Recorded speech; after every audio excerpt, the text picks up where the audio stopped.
Welcome to our special podcast series for the 16 Days of Activism Against Gender-Based Violence, running from November 25th to December 10th.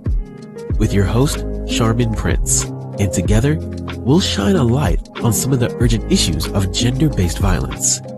In this series, we'll delve into personal stories, legal insights, and share vital resources that empower individuals and communities to take action. Our goal is to raise awareness, ignite conversations, and advocate for change in our societies. Join us as we embark on this critical journey to stand against violence, uplift survivors, and promote a world free from fear and abuse. Let's get started. I am your host, Charmin Prince, and this is the 16 Days of Activism Against Gender-Based Violence Awareness Series. Today, I have Dr. Eleanor Wadinobi, who is a distinguished medical doctor and a renowned expert in women peace, security, and gender issues, holding a master's degree in human rights. She made history as the first Nigerian to serve as the international president of the Medical Women's International Association, MWIA, a position she occupies in a century-long legacy of organization. She actively engages in meaningful initiatives, serving on the boards of several national and international organizations, including the Every Woman Treaty, a coalition dedicated to establishing a global binding norm to eliminate all forms of violence against women and girls.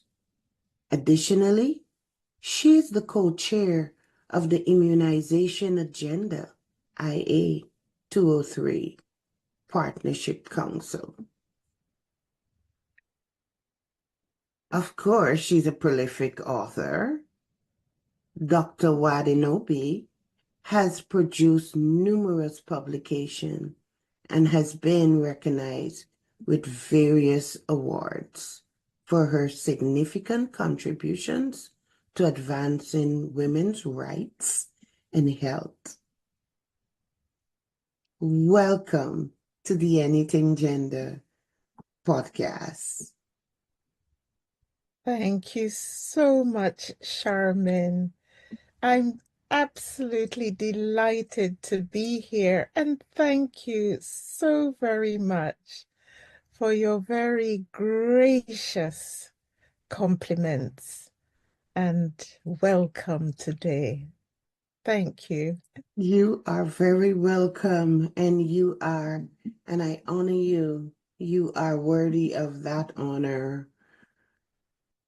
Truly humbled. I'm truly humbled and honored. Thank you, Charmin. You're welcome. So, can you explain what gender-based violence encompasses and why is it such a critical issue in our world today? You know, Charmin,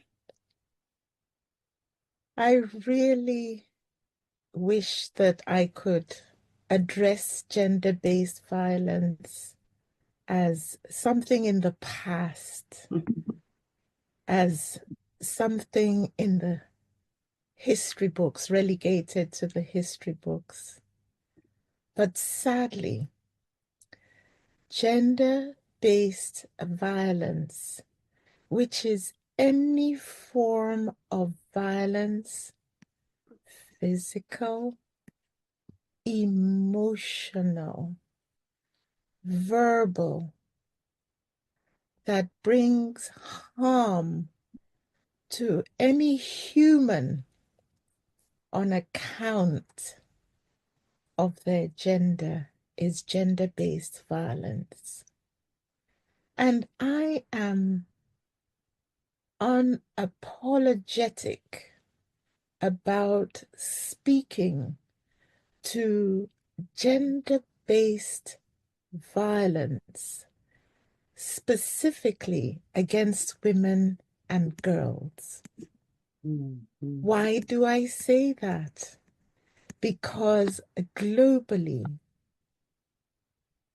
more than 1 in 3 women and girls are raped, beaten, or assaulted, which makes that of pandemic proportions.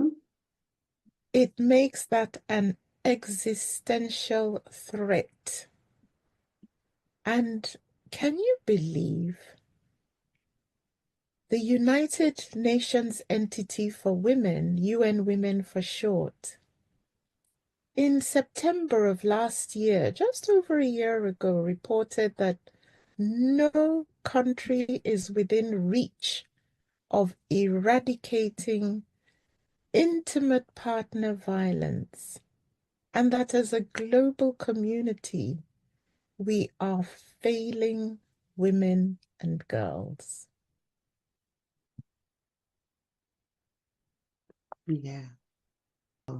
Thank you. As a medical professional,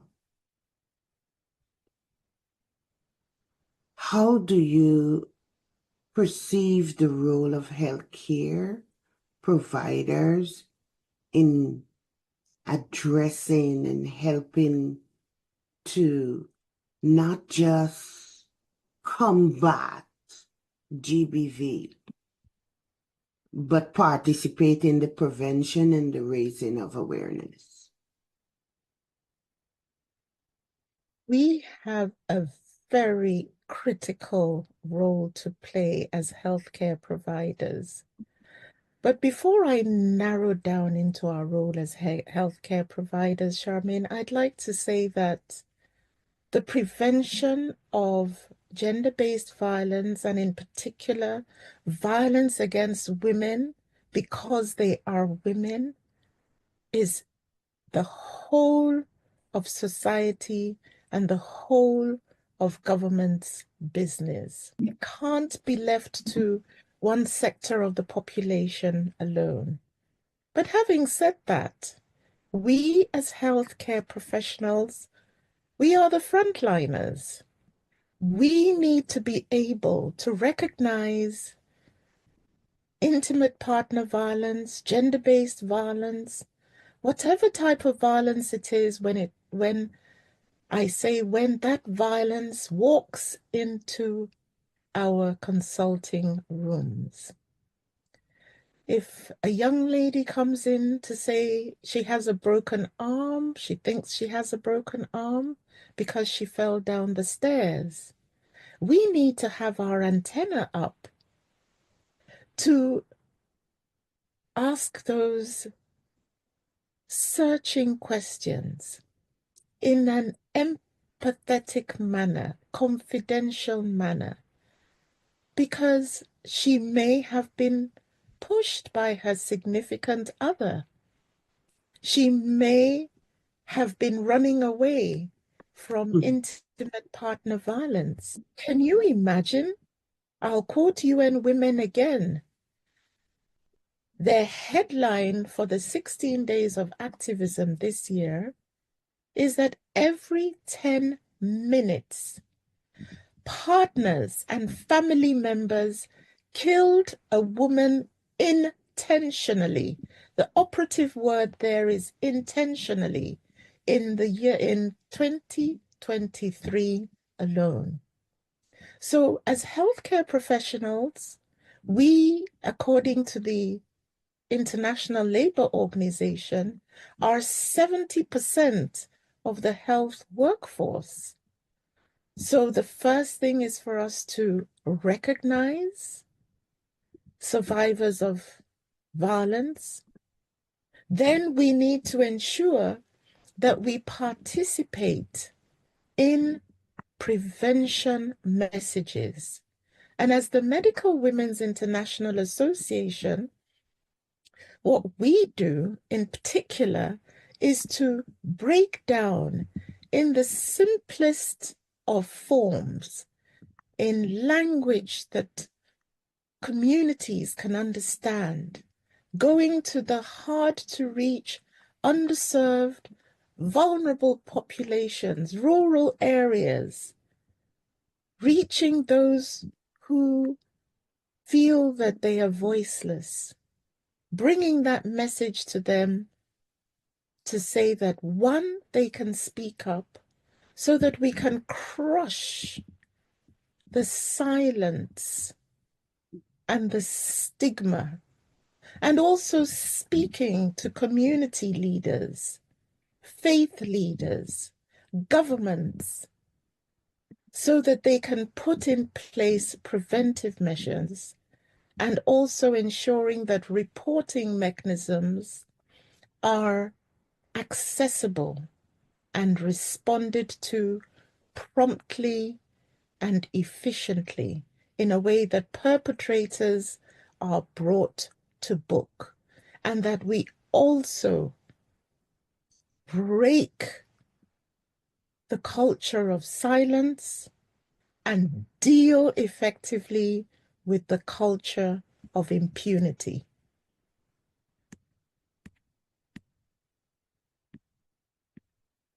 I'm going to ask you about the last statement. Break the culture of silence and the culture of impunity. yeah. Can you expand on that a little more? Oh, most certainly.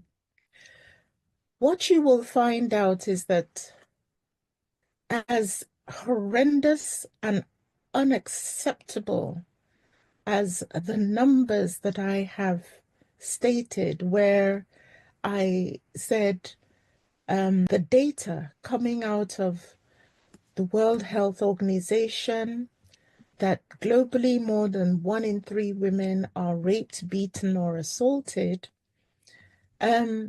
those numbers are actually underreported because women and girls in particular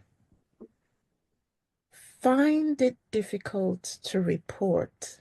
There are cultural impediments.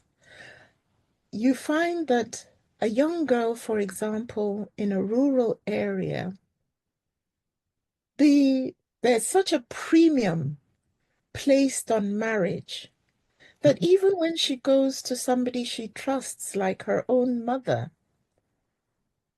she will be told, don't report that you have been raped because you won't find a husband. So that fear of the stigma, that fear that she won't be accepted, but worse than that, is where the global community fails such women and girls because the incentive to report is not there. What do I mean by that? Number one, she has to go through all the barriers of reporting. If she goes to the police, if the police and the law enforcement agencies are not trained to take her report seriously, confidentially, and not to re-traumatize her, for example, asking her, why were you wearing a revealing blouse? Or why were you out late at night? They haven't asked her if she was working 2 jobs while she was returning late at night. But they are already making her the one that has to bear that burden. She's already been re-victimized. She might have to overcome yet another hurdle of looking for resources that she does not have to get legal assistance. And in some countries, you find out that the legal system is not wired to support survivors.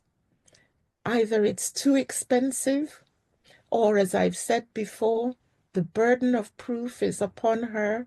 And then the perpetrator, who may have power and privilege in the society, gets away with it because of the power and privilege that they have, or that they can pay a lawyer, or that cases are adjourned so that justice is delayed and denied the survivor or the victim. So that's why I said we must break the culture of silence, providing the survivor support, legal aid.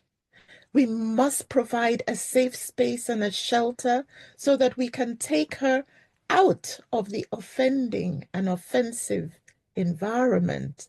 I recall during COVID, when women were locked down with their perpetrators. These are women who would normally go to work or to the market, and they would be able to escape for a fair amount of hours from their perpetrators. But they were locked down in situations with the very people who perpetrated intimate partner violence. And it was the Secretary General, Mr. Antonio Guterres of the United Nations, who said, let there be a ceasefire behind the closed doors of our homes. I've only heard ceasefire in the context of guns and ammunitions and war, but he was quite correct in referring to the situation that women and girls were in at home, because the home was not a safe space. I'm happy that you mentioned General Secretary Antonio Guterres, because during the pandemic, he called gender-based violence the shadow pandemic. And I'm linking it to what you said in the beginning about the numbers. And it is a pandemic. He highlighted it during the pandemic, but as the numbers, 1 in 3 women and 1 in 4 men for the US. That's the statistics. And that's a pandemic, right? But no one is calling it that because it's behind the scene. It's not in your face. And there are a few things that I wanted to piggyback on. Faith leaders, we're going to talk about that because that community is so important in this fight for raising awareness, because a lot of community members trust the church, and that might be the first person in line to know someone is being abused. And most of them might not be trained counselors, and they use the scriptures. I had a survivor who was also a friend, a pastor's wife, and was told that if she breaks the silence, the shame it will cause the church, the presbytery, and the entire district. It is so unfair for victims to be blamed and shamed, and then add the load to carry other people who are not involved in the relationship. Yes, the perpetrator should be the one thinking about those things, not the victim. So how do we encourage our faith leaders to stop sending victims back to the perpetrator and using isolated scriptures? So, Oh, Charmaine, you have so eloquently, laid out what's going on. First of all, call it the name, as unpalatable as it is. During COVID, we can be happy to say that the UN system came close in calling it the shadow pandemic.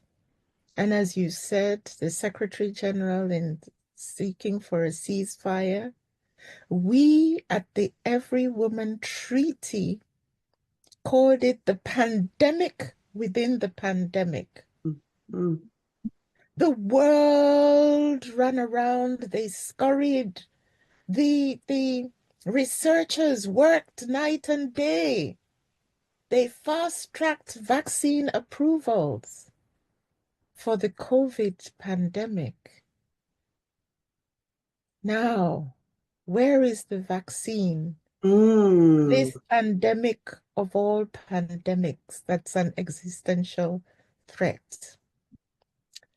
And you have touched a point that, we need to focus more on our faith leaders, because when we had COVID, we were locked down, locked in, locked away from family, friends, and faith. And the faith leaders of the different faiths, they have their adherents, their congregants, their followers, and they have that power to bring the correct and unadulterated message to their adherents. But unfortunately, there are those who misuse and abuse the pulpit. You can imagine if we had our faith leaders speaking up courageously, and as you said, not using isolated portions of scriptures or the holy books, but ensuring that they use them in a way that humanity as a whole, that every single man, woman, girl, and boy knows that they deserve their dignity, their respect, their human rights, and that there should be punishment for those who perpetrate such dastardly and heinous acts. I remember during COVID a case that sticks out with such sadness in my memory. A young girl who was reading for her exams and in a rural area, seeking a place in Nigeria, where I am from, where there was electricity. and she went to the church. In the church building, she was reading until late at night. And that's where she suffered gang rape and was murdered. And you begin to think, how can that happen? So we need our faith leaders to speak up. We need them to speak out. And we need them, as you say, not to use the scriptures in isolation, but to use them holistically.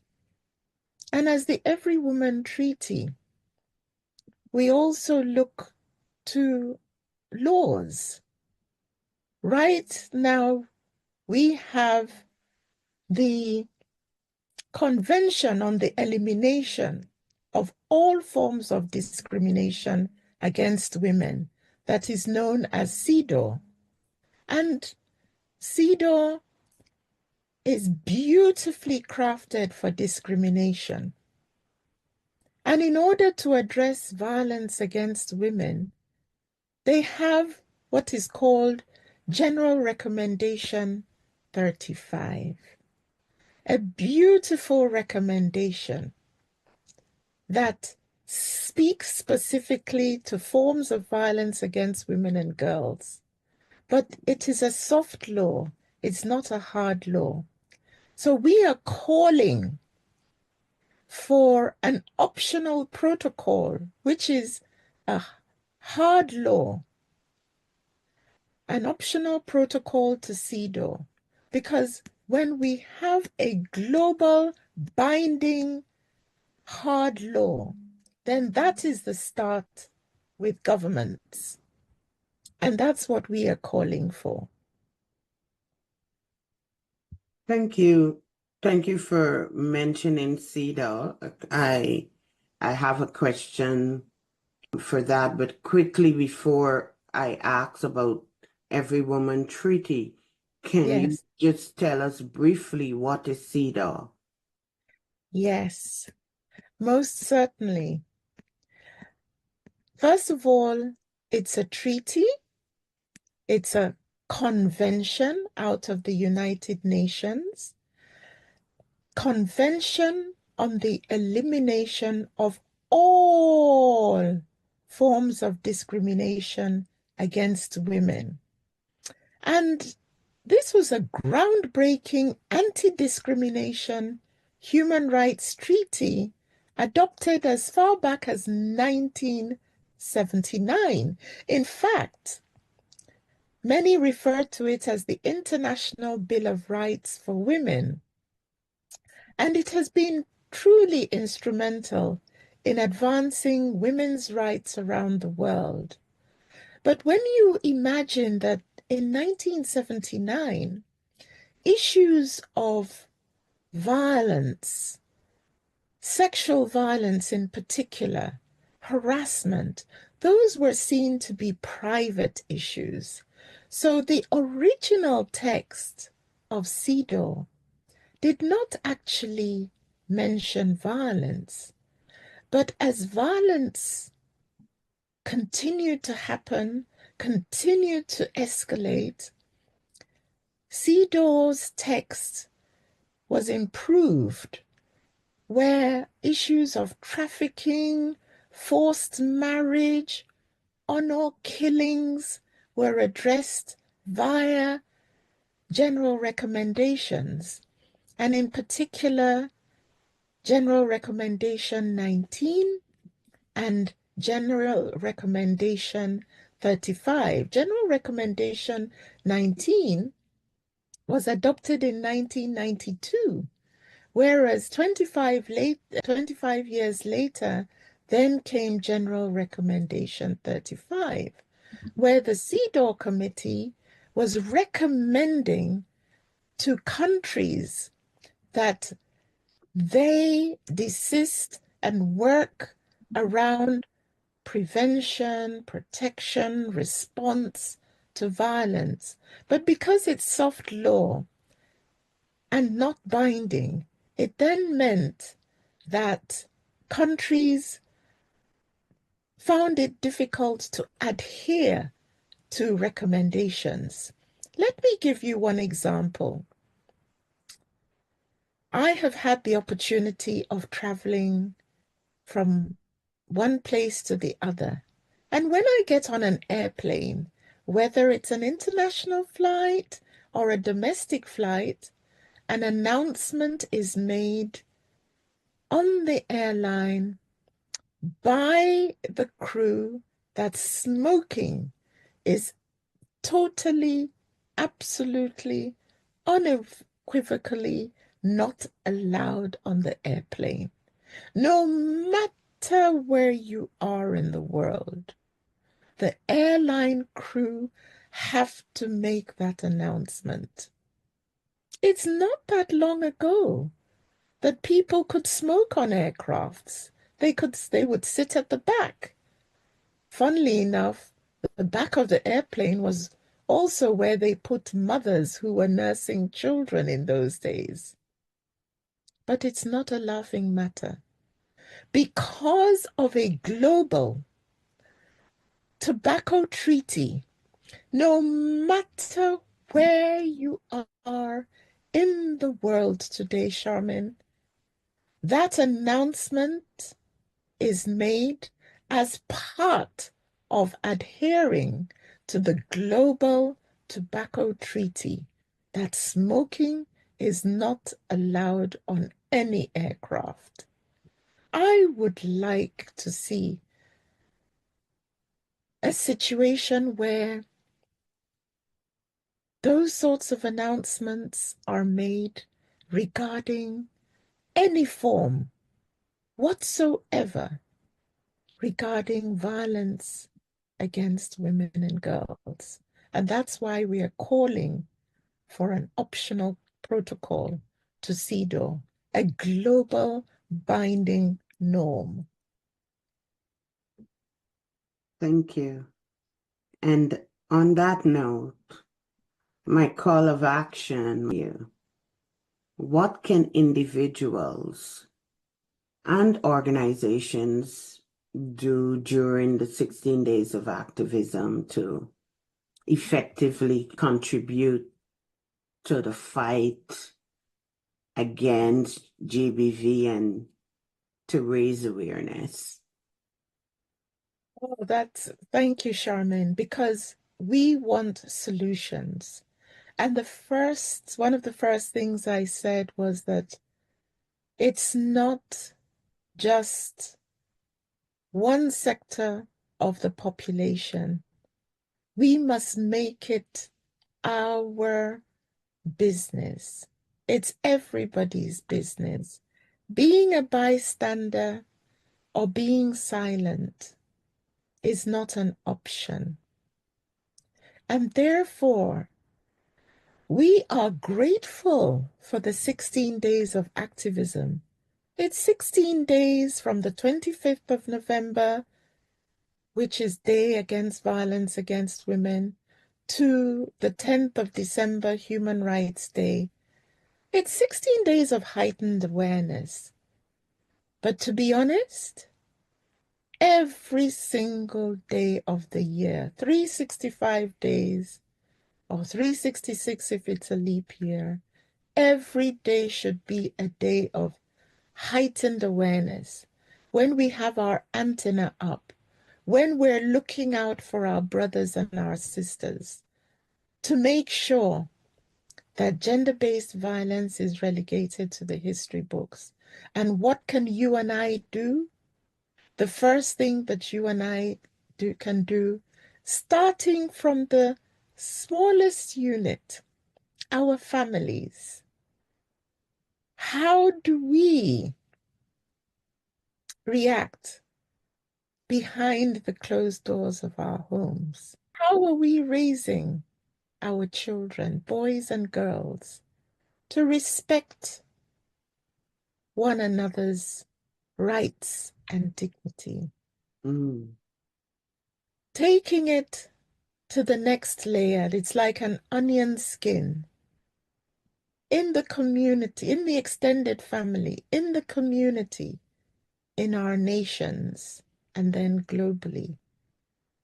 Violence prevention education.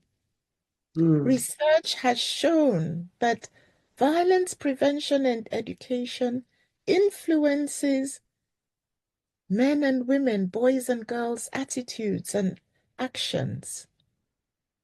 That behavior change communication in a way that women and girls can demand their rights, in a way that there's zero tolerance for incidents of violence, for governments to be held accountable, to be responsive and to be responsible, for us to have the legal reform that I've spoken about. And then, of course, training and accountability for doctors, nurses, lawyers, judges, to be trained so that when they do come across reports of violence, that they can respond appropriately.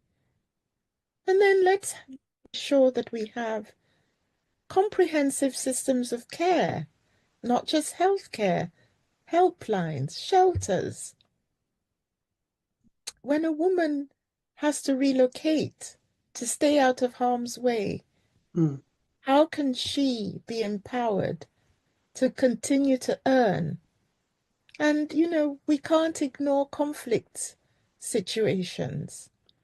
Let's make sure that, there are no safeguarding breaches so that people who have whatever power or privilege, let's say in an internally displaced person's camp, will not demand, sex for food stamps.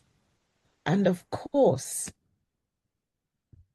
the big elephant in the room, to be sure that there is ring-fenced, dedicated, set-aside funding by every government to address issues of gender-based violence. So we've had 15 countries call for the optional protocol. We've had the special rapporteurs on violence come together to call for the optional protocol to CEDAW.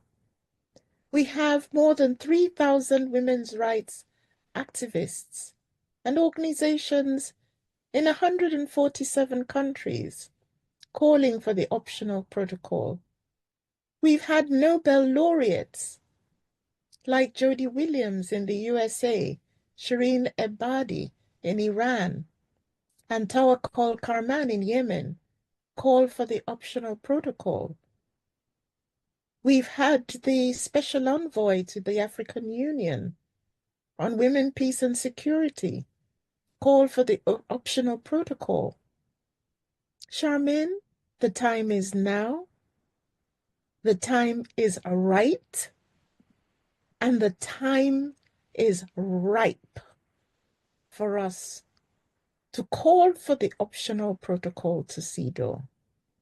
And we can't do it alone. We have to lock elbows. Elbows locked. We can do it together.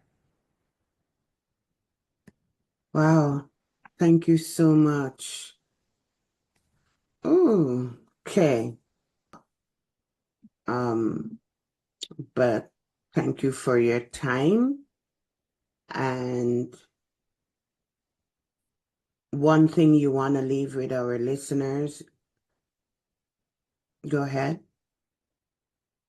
I would just love to say to our listeners, everyone has a role to play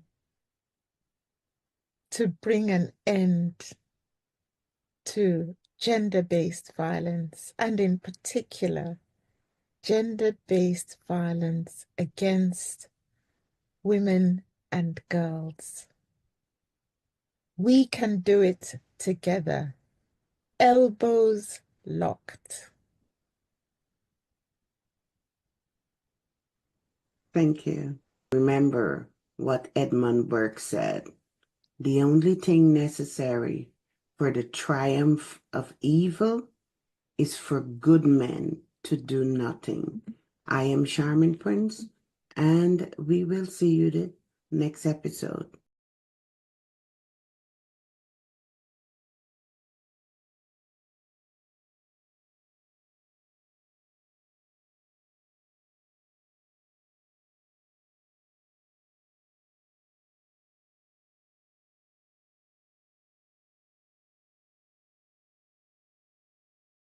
Thank you for joining us on this episode of the 16 Days of Activism Against Gender-Based Violence podcast series.